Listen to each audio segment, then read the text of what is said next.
É o inferno um lugar de tormento ardente? Neste 9º vídeo nós vamos falar de uma expressão que ela é interpretada de modo totalmente distorcido pelas denominações religiosas, fazendo com que essas pessoas acreditem que Deus realmente criou um lugar onde as pessoas seriam atormentadas para sempre por causa dos seus pecados. A palavra dessa vez é a palavra lago de fogo. Nós vamos analisar aqui todas as ocorrências da expressão lago de fogo e vamos ver se existe alguma base para acreditar que o lago de fogo seria um lugar real onde Deus torturará para sempre aqueles que desobedecem a Ele. Então vamos lá. Eu peço desculpas aí porque às vezes a tela vai dar uma tremidinha. Nós fazemos o vídeo aqui com muita simplicidade, sem fazermos aí uma edição, né?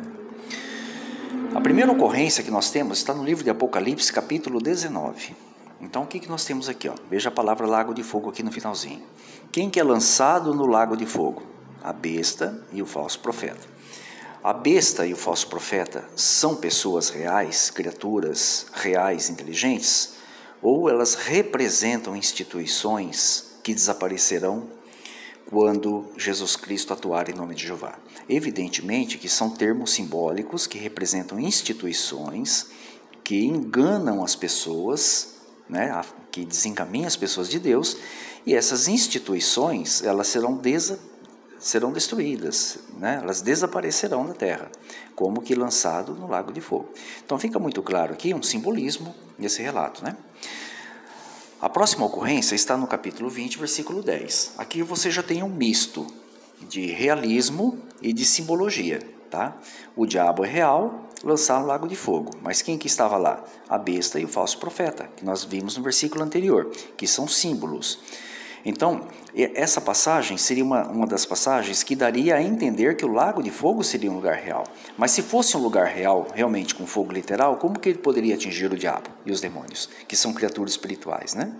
Então fica muito claro que, né, cai por água abaixo essa tese, né? Cai por água abaixo. Porque nós temos coisas simbólicas e uma coisa real sendo lançada no lago de fogo. Se ele for real, evidentemente que a besta e o falso profeta não poderiam ser reais, né? Como que eles poderiam ser atormentados se não são reais? Então fica muito claro aqui, mais uma vez, um simbolismo, né? Até porque o diabo não pode ser queimado com fogo literal, tá? Aí nós temos aqui na frente, capítulo 20 ainda, o versículo 14, que fala que a morte e o inferno foram lançados no lago de fogo. A morte, como nós sabemos, ela não é nem um objeto e nem um ser. A morte é o estado de um indivíduo. Ou você está vivo ou você está morto. Então, como que a morte poderia ser lançada no lago de fogo e ser atormentado? Ou como que a morte poderia sofrer a segunda morte? Aí você tem aqui o inferno. Se você ler no versículo 13 aqui em cima, fala que a morte e o inferno deram os mortos que neles havia. A palavra inferno aqui no grego é a palavra Hades, que representa a sepultura comum da humanidade. Então o que vai acontecer? Todas as sepulturas serão esvaziadas durante o milênio de Jesus Cristo. Todas serão esvaziadas. Pode-se dizer então que a morte desaparecerá e as sepulturas desaparecerão, porque elas serão esvaziadas, né? Aí você vem aqui no capítulo 21, versículo 4, olha aqui, ó. Deus limpará dos seus olhos toda lágrima e não haverá mais morte. Se não vai haver mais morte, não vai haver enterro, não vai haver sepulturas. Portanto, é como se a morte fosse um objeto e o inferno também fosse um objeto que pudesse ser lançados no lago de fogo e pudessem ser queimados. Então fica muito claro aqui um simbolismo, né?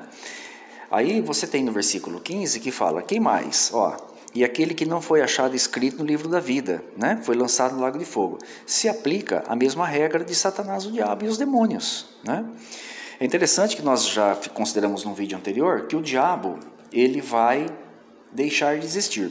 Hebreus capítulo 2, versículo 14, mostra que o diabo ele vai deixar de existir, que Jesus Cristo vai destruir ele. Para que ele fosse atormentado no lago de fogo, evidentemente que ele precisaria existir, mas ele vai ser destruído. Então, como que ele vai ser atormentado se ele não existirá mais? Se todos os ímpios, nós já lemos em alguns versículos da Bíblia, em vídeos anteriores, todos os ímpios serão destruídos, como que eles seriam atormentados no lago de fogo? Eles precisariam existir. Então fica mais uma vez aqui claro que se trata de um simbolismo, né?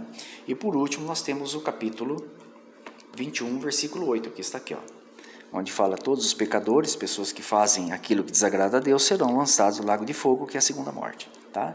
Então fica muito claro aí, quando nós fazemos uma análise honesta nos versículos, que o lago de fogo é um símbolo de destruição total, assim como Jesus Cristo usou também as condições que se encontrava o vale de Enom, ou a Geena nos seus dias, que era aquele lixão pegando fogo, como símbolo de destruição total.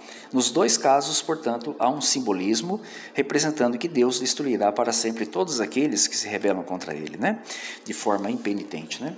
Então está aí, ó, muito claro para todos vocês verem aí, tá bom? Olha aí, ó.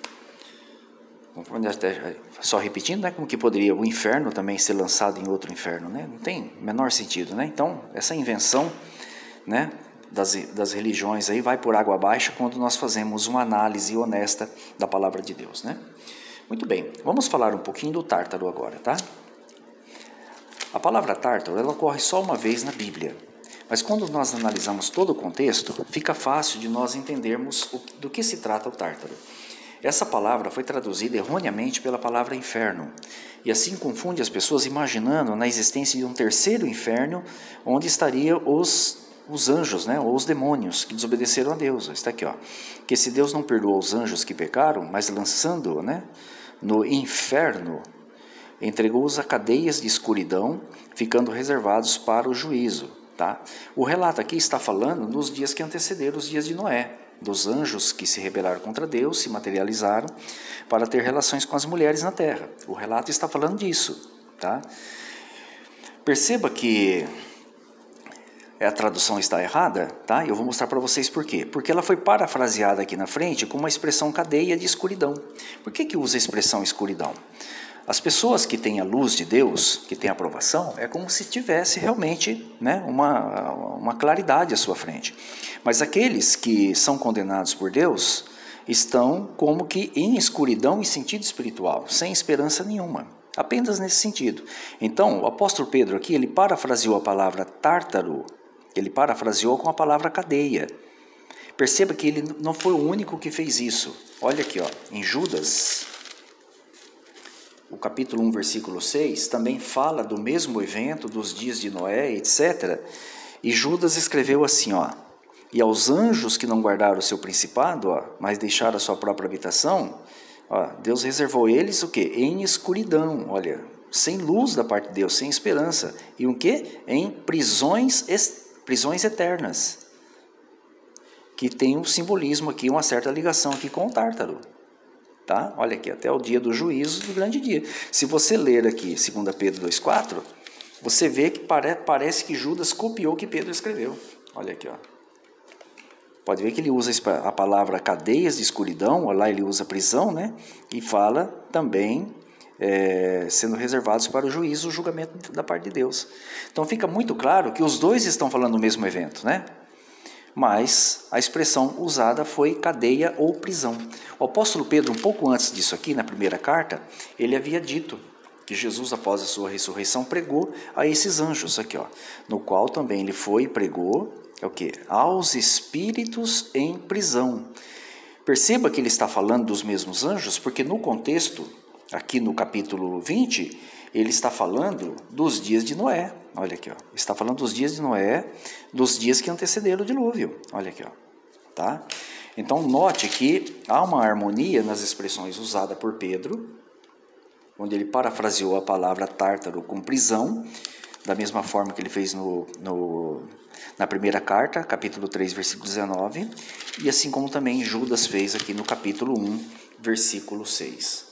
Portanto, a palavra tártaro não tem nenhuma associação com dor, sofrimento, fogo, seja o que for. É uma tradução feita totalmente errada para confundir as pessoas a acreditar que existe ainda um terceiro inferno, onde os anjos estariam sofrendo, aguardando serem destruídos, né, ou serem atormentados por Deus no futuro. Tá bom? Então, aqui nós resumimos, mais uma vez, né, algumas distorções, ou pelo menos um conhecimento distorcido a respeito do lago de fogo e também do Tártaro.